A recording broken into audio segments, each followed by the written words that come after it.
Hey guys, today I'm going to be talking about some teaching supplies that you might want to bring with you for the TEPI program, or that you might not want to bring, I don't know. So the first thing is going to be obviously anything that you would normally need for school: notebooks, folders, pens and pencils, that type of thing. You can buy all of that stuff in France, so you don't need to waste luggage space bringing that unless you really want some specific something.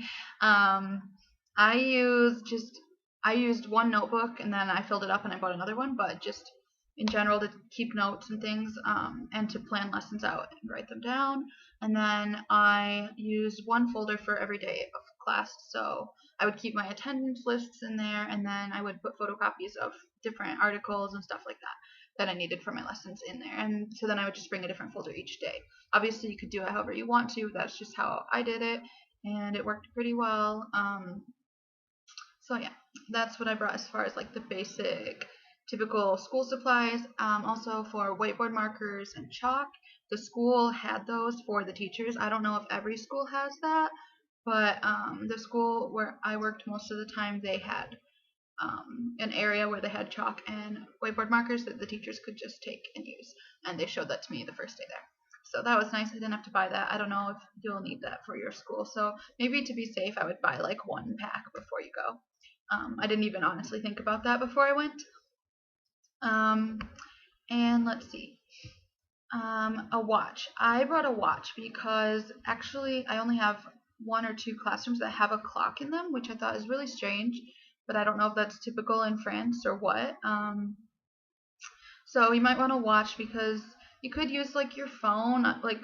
When I'm at home, I don't wear a watch every day, and I just use my phone to check the time. But that looks weird if you're teaching a class and you pull out your phone to check the time. So I wore a watch here, and I like to wear a watch just when I travel in general. I also sometimes use my iPod as a timer, so you might want to bring a little timer or something. If I'm doing one-on-one conversations and I have a lot to get through, I make sure I time it so that I know when to end. It's also, if you have it's a good way to end the conversations instead of awkwardly being okay, well, we have to stop talking now. The timer goes off, and usually they're oh, okay, I'm done. And I use it for certain games. We play a game where you have 1 minute to guess things, so you can use a timer. So something that can time. You can always do that with a watch too, but you have to pay attention to it. So if you're playing a game and you're involved, you don't have to watch it if you have a timer that will beep when it's done. Next, you might want to bring some specific items for lessons if you have certain things you want to do a lesson about. For example, you might want to bring some money, like coins and a $5 bill or $1 bill, just because it's really cool for your students to see that kind of hands-on stuff.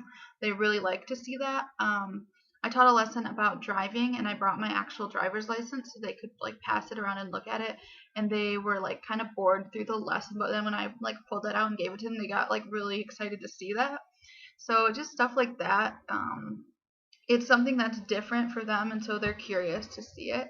So everyday things like that might be different, like money and driver's license, that type of stuff. That was interesting for them. You're also going to want to bring a flash drive or an external hard drive because, at least for me, I use that a lot because I have to print stuff, and that way if I'm researching stuff at home, I can save it on there, and then I can just pop it in at the school and print it out. The internet is not always the greatest at the schools where I work. A couple times it's been out, so it's good to put it on a flash drive rather than just emailing it to yourself. Because if you email it to yourself and then you go there and the internet's out, that's not gonna. You have no way to print what you need, so that sucks. And then also kind of related to that, I'm gonna share with you guys this website that I've used a few times. It's a video download website, and it's only supposed to be used for educational purposes and things like that. So you can use it to download videos. So I used it for, I did a lesson about Motown music, and so because the internet could be kind of sketchy at the school where I teach, and because one of my schools also bans YouTube, so you can't access YouTube. So what I did was at home, I downloaded some music videos of Motown music onto my external hard drive, using this website. And then when I was in the classroom, I could simply open the files from the external hard drive and show the videos to the class. So that's all I use it for. I'm not using it for profit or anything like that. Obviously, people could do some bad things with a site like this, but I'll put the link in the description box for you guys, so you can use that if you're teaching and you want to show your class a video and you are worried about the internet connection, or you have a ban on YouTube or something. Another thing I read beforehand was a lot of people suggested bringing magazines, and personally I didn't bring any, and I really don't think you need them unless you had some specific thing you found that you wanted to show your students. But I guess bringing one might be interesting if you had to show your class if they are curious or something. But the thing with magazines is, first of all, they're really heavy if you bring a lot of them. So in your luggage, that's going to be bad. And second, almost anything you can find in magazines, you can find online nowadays. If you wanted them to study the advertisements, you could easily go online and find a bunch of print ads and just print them out. If you wanted them to study interviews, you can go online and find celebrity interviews. If you want them to study articles, you can go online and find articles. A lot of these magazines even have websites with articles on them and stuff. So I really don't think it's necessary to bring magazines. Maybe one as a fun example or something, but they are just going to take up a lot of room in your luggage. You also could use a local news website, which I've done a lot, because for me, I like to teach my students things that are about Michigan, where I'm from, and I really like to include current events in my lessons sometimes too. I think it makes it more interesting. So there's a website called mlive.com, and I'll link that in the description also. If you're from Michigan, it might be interesting for you.